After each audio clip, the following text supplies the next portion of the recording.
Welcome to today's Explainer. We're jumping right into a deeply emotional and honestly incredibly powerful narrative today. We are looking at a story that really pushes the boundaries of family, sacrifice, and just the sheer enduring nature of love. It's a story that touches on themes we can all relate to, but man, it does so in a way that is just raw. So as we go through this, I really invite you to put yourself right in the shoes of the people we're talking about. Okay, let's dive into this. Emily was only 16, but she already knew pain. Just take a second and let the weight of that sink in. You know, when we think of a 16-year-old, we're usually picturing high school dances, getting a driver's license, stressing over who to sit with at lunch, right? But for the subject of our explainer today, those typical teenage milestones, they were completely overshadowed by a much, much heavier reality. Chapter 1, A Teenager's Heavy Burden. Let's take a look at what Emily's everyday reality actually looked like. So, to really understand this story, you absolutely have to grasp Emily's context.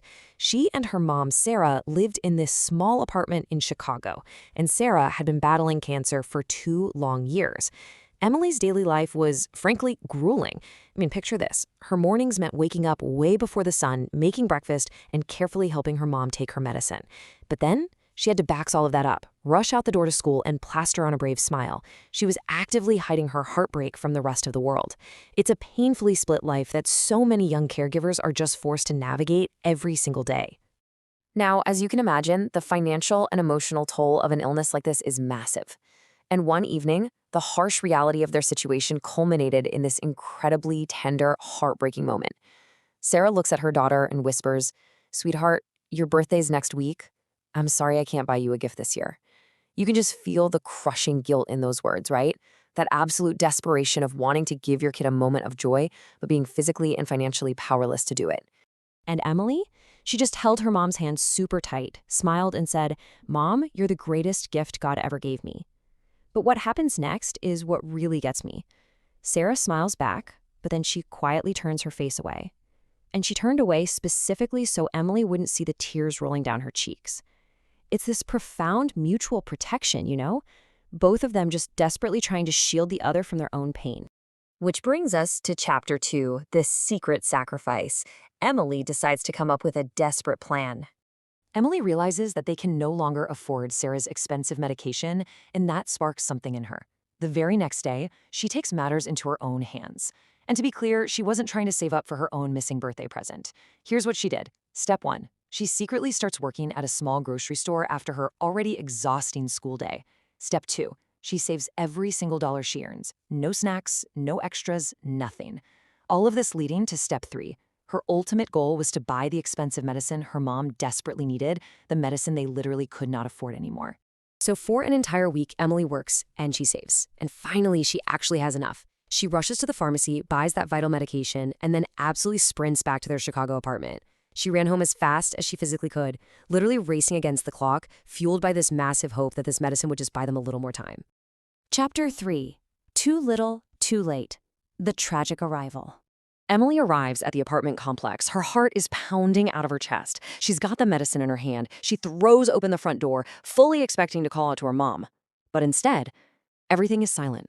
Just dead quiet. Outside, an ambulance had already been called to the building. Sarah had passed away. And she passed away just minutes before Emily managed to get through that door. Literally, just minutes.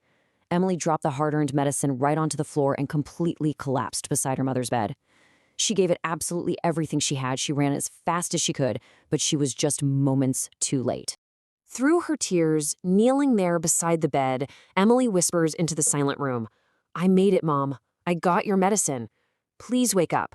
But, of course, there was no answer. The medicine she worked so unbelievably hard for was just sitting there on the floor, and the greatest gift she ever had was gone. Chapter 4, The Hidden Letter. A final, unexpected message. You know, grief has this weird way of making time stand still, but eventually, the days do have to move forward.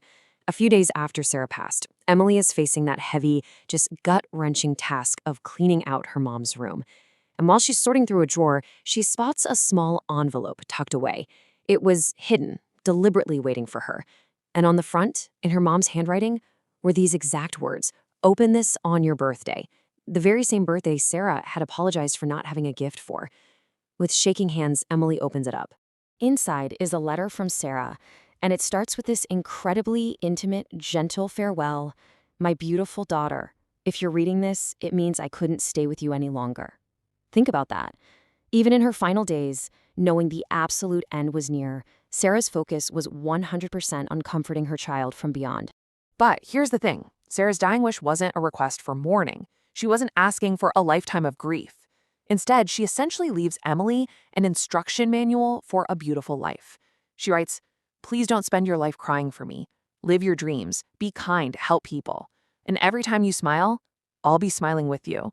She was literally giving her daughter permission to be happy, to go live fully, and promising that she'd always be a part of that joy. And she closes the letter with this incredible anchor. I may leave this world, but a mother's love never does. Emily just hugged that letter to her chest and cried harder than she ever had in her entire life. It was this massive emotional release, a final gift, and a lifelong promise, all wrapped up into one tiny piece of paper. Chapter 5: A Lifelong Legacy: How Hope and Healing Eventually Take Root. So what do you even do with that kind of grief, right? And with a final message that profound? Well, over the coming days and then years, Emily goes through a remarkable transformation. She didn't let the tragedy break her. Actually, she channeled it. She studied incredibly hard and became a nurse. She dedicated her whole life to this very specific mission, caring for sick mothers who had no one else beside them. She literally became for others what she had tried so desperately to be for her own mom. And every single year on her birthday, she kept up this beautiful tradition of visiting her mother's grave and bringing white roses. Standing there at the grave, Emily would smile through her tears, exactly like her mom asked her to do. And she'd softly say, "Happy birthday to us, Mom. I kept my promise." And she had. She lived her dreams. She was kind. She helped people. She took what was undoubtedly the darkest moment of her life and flipped it, turning it into a beacon of light for countless other families. And honestly, that brings us to the core truth of this entire explainer. A mother's body may leave this world, but her love stays in her child's heart forever. Love isn't bounded by physical presence, is it? It's this indestructible legacy that shapes our actions, our careers, and the exact kind of kindness we choose to put back out into the world. So it really begs a question for all of us. How are we honoring the love that's been poured into us? And more importantly, how are we passing it on to others? Thank you so much for joining me today to unpack this truly incredible story. I'll see you next time.